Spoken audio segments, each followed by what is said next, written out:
नमस्कार। Shridev online class में आपका स्वागत है, हार्दिक अभिनंदन है। आपके लिए विभिन्न परीक्षाओं में पूछे जाने वाले हिंदी वर्णमाला से संबंधित अभ्यास प्रश्न लेकर आए हैं।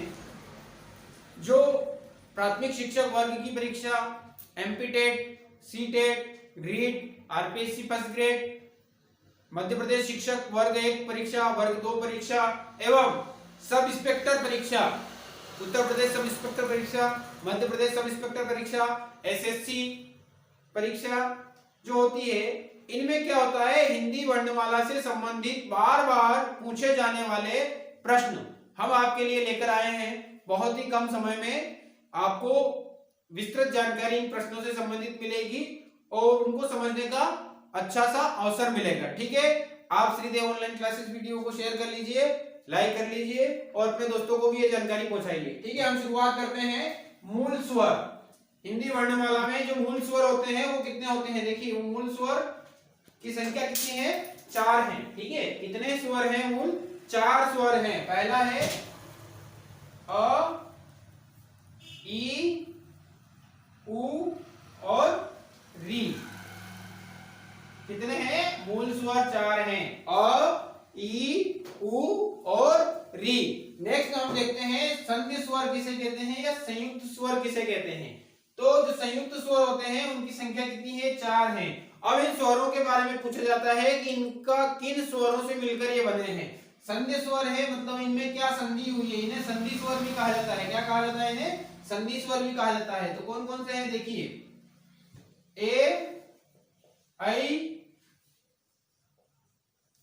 ओ, औ। अब इन स्वरों से संबंधित इन्हें क्या कहा जाता है? संधि स्वर भी कहा जाता है। ठीक है, क्या कहा जाता है? संधि स्वर कहा जाता है। अब इनमें मिलने से, किनके मिलने से ये बन रहे हैं, ये आपको देखना है। तो ये जो ए है ये बनता है अ प्लस ई से। ठीक है, ये अ प्लस ई से बनता है। ये अ बनता है, आई जो बनता है अ प्लस ए से बनता है। ठीक है, और जो आपके ये जो ओ है ये आपका अ प्लस उ से मिलकर बनता है, और ये औ है ये अ प्लस ओ से मिलकर बनता है। तो इनसे संबंधित भी प्रश्न पूछा जाता है कि ये किस प्रकार से मिलते हैं और किन शब्दों के मिलने से यह बनते हैं। ठीक है, नेक्स्ट प्रश्न जो है, स्पर्शी व्यंजन कौन से हैं? तो स्पर्शी व्यंजनों की संख्या कितनी है? आपके 25 है। कौन के? क से लगाकर क से म तक स्पर्शी व्यंजनों की संख्या कितनी है? 25 है, जो क से लगाकर म तक बनते हैं। अब इन स्पर्शी व्यंजनों के संबंध में यह पूछा जाता है कि कौन सा वर्ण 10वें नंबर पे है या कौन सा वर्ण 11वें नंबर पे है। प्रश्न ऐसा आता है कि हिंदी वर्णमाला में कौन सा 11वां व्यंजन कौन सा है? तो 11वां व्यंजन कौन सा होगा? ट होगा। ठीक है, ऐसा प्रश्न रीट की परीक्षा में पूछा जा चुका है। ठीक है, अब हम देखते हैं नेक्स्ट, संघर्षी या ऊष्म व्यंजन कौन से होते हैं, जिनकी संख्या कितनी है? 4 है। कौन कौन से होते हैं? श, स और ह। इन्हें क्या कहते हैं? संघर्षी व्यंजन या ऊष्म व्यंजन कहा जाता है। ठीक है, क्या कहा जाता है? संघर्षी या ऊष्म। नेक्स्ट प्रश्न जो है, स्पर्शी या संघर्षी व्यंजन किसे कहते हैं? तो स्पर्शी या संघर्षी कौन कौन से होते हैं? देखिए, च, छ, ज और ज। ये जो है इन्हें स्पर्शी संघर्षी, स्पर्श संघर्षी व्यंजन कहा जाता है। क्या कहा जाता है? स्पर्श संघर्षी व्यंजन कहा जाता है।